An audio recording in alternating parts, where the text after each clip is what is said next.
طبیعت، انسان کا مزاج، انسان کے خیالات تابع ہے موسم کے. یہ اشارے ہیں موسم.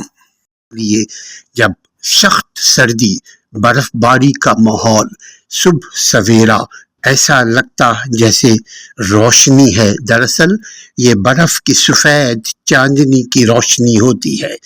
اس میں ہم اپنی کھال کو بچانے کے لیے، ہم اپنے آپ کو بچانے کے لیے یقیناً بیرونی مدد طلب کرتے ہیں، کپڑے کی صورت میں استعمال کرتے ہیں تاکہ میرا جسم، میرا کھال، میں بچوں. سب سے پہلے اپنی بقا کی فکر حضرت انسان نے کی.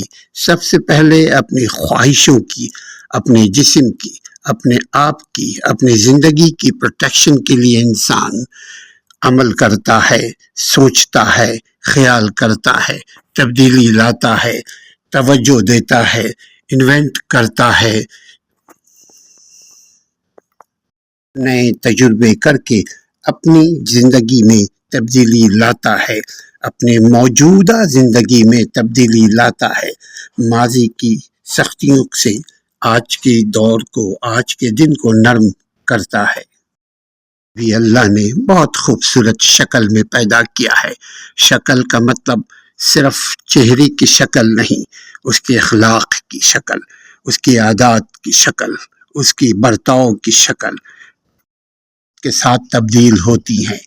غور کیجئے، بچپنے کی شکل، معصومیت سے بھری بچپنے کی شکل، جوانی کی شکل، سخت محنت طلب شکل، بڑھاپے کی شکل، پچھتاوے کی، افسوس کی، دکھ کی اور کی صورت میں نظر آتا ہے.